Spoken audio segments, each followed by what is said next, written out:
오늘의 말씀은 사무엘하 17장 15절부터 29절 말씀입니다. 할렐루야. 오늘 하루도 여러분 삶 가운데 하나님의 은혜와 평강이 함께하길 축복합니다. 오늘 본문은 후세 계략에 따라 서로 상반되게 움직이는 다윗과 압살롬의 모습을 그리고 있습니다. 후세는 전세를 역전시키도록 도운 1등 공신이죠. 후세는 아히도벨의 전략을 알려 서둘러 요단강을 건너가도록 전합니다.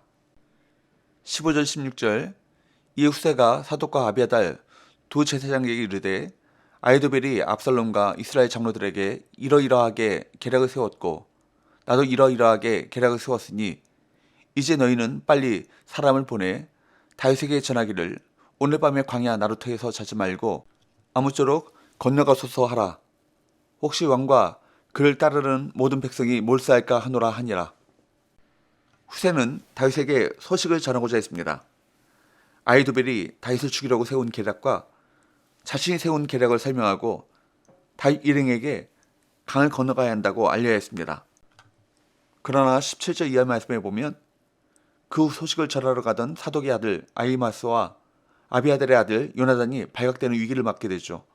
17절 18절 그때 요나단과 아히마스가 사람이 볼까 두려워하여 감히 성에 들어가지 못하고 에누로겔가에 머물고 어떤 여종은 그들에게 나와서 말하고 그들은 가서 다윗 왕에게 알리더니 한 청년이 그들을 보고 압살롬에게 알린지라.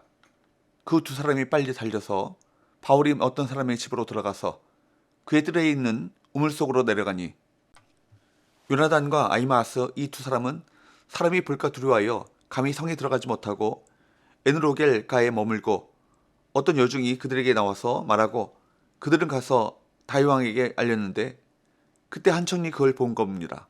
그리고 압살롬에게 알렸습니다. 그때 요나단과 아히마스는 바울이 보러 도망가 한 여인의 집 우물에 숨습니다. 19절에 보면 그 집 여인은 두 청년이 들어간 우물 아기를 덮고 그 위에 찌은 곡식을 널어놓아서 아무도 눈치채지 못하도록 했습니다. 20절에 보면 그때 압살롬 종들이 그 집으로 들이닥쳤습니다. 그 여인에게 아히마스와 요나단이 어디 있느냐? 그렇게 묻죠.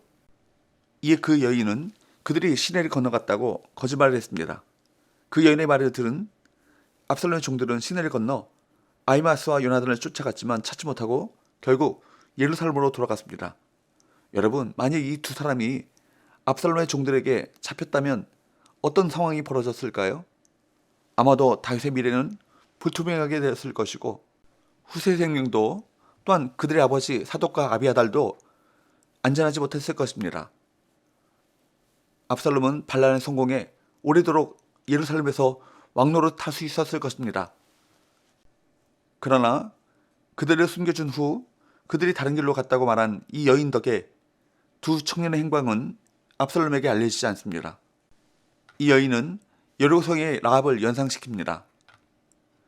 21절 말씀에 보면 압살롬의 종들이 간 후에 이들은 우물에서 나와서 다윗에게 갑니다. 그리고 아히도벨의 계략을 전달했습니다. 하나님께서는 놀랍게도 평범한 한 여인이 전령들을 위해 지혜를 발휘하도록 하셨고 이 평범한 여인을 사용하셔서 다윗을 보호하셨고 다윗과 모든 백성은 안전해졌습니다. 성경은 16절과 22절, 24절에서 다윗과 모든 백성이 요단을 건넜다라고 반복함으로써 이것을 강조했습니다. 우리와 함께 하시는 하나님은 위대하고 전능하십니다. 광풍이 휘몰아쳐 우리를 넘어뜨리려 할지라도 하나님께서 안전하게 보호하심을 확신하시길 바랍니다. 상황이 이렇게 돌아가자 아히도벨은 자신의 뛰어난 계략이 숲으로 돌아갔음을 절감했습니다. 절망한 그는 나귀를 타고 고향집으로 돌아갔습니다. 거기에서 그는 집안 모든 일을 정리한 후에 스스로 몸에어 죽었고 조상들의 묘에 장사되었습니다. 아히도벨의 비참한 치고는 하나님께서 기뻐하지 않은 길을 걷는 자의 마지막 모습인 것입니다. 그는 자신의 지혜를 의지했습니다. 하나님보다 자신의 능력을 더 믿었던 것이죠. 그래서 교만했습니다. 하나님은 교만한 자를 싫어하십니다. 아히도벨은 교만 때문에 멸망하고 말았습니다. 자신의 지혜를 의지한 길의 끝은 멸망인 것입니다. 압살롬은 후세의 측량도로 온 이스라엘에서 군사를 모아 다윗을 추격합니다. 군사를 모으는데 상당한 시간이 소요되었을 것입니다. 그 사이에 다윗은 요단을 건너 마하나임까지 갔습니다. 27절 말씀에 보면 다윗은 그곳에서 뜻밖의 환대를 받는데 소비 마길 바르실레가 풍성한 식량과 선물을 가지고 다윗의 일행을 맞이하는 것입니다. 그들이 다윗을 이렇게 환대한 이유는 다윗이 요단 동편 거주민들을 위해 그들을 위해 싸워 그들을 구출한 일이 있었기 때문입니다. 그래서 어려움에 빠진 다윗에게 기꺼이 도움을 주고자 했던 것이죠. 그들은 다윗의 일행이 줄이고 지쳤을 것이라고 생각하고 정성껏 섬겼습니다.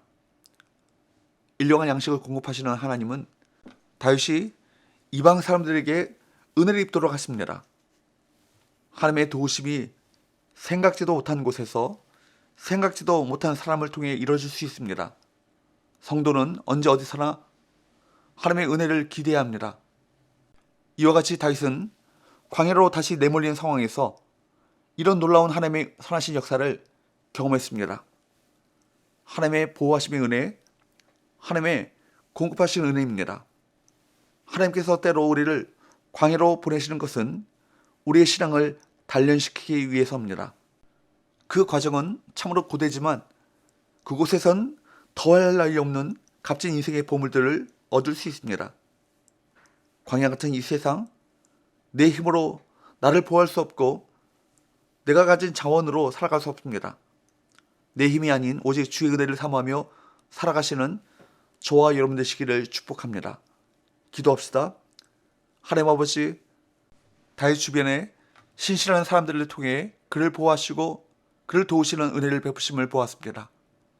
광야 같은 이 세상에서 다윗과 같이 선하신 하나님의 은혜를 의지하고 그 은혜를 사모하며 살아갈 수 있도록 은혜 베풀어 주옵소서. 예수님의 거룩하신 이름으로 기도하옵나이다. 아멘.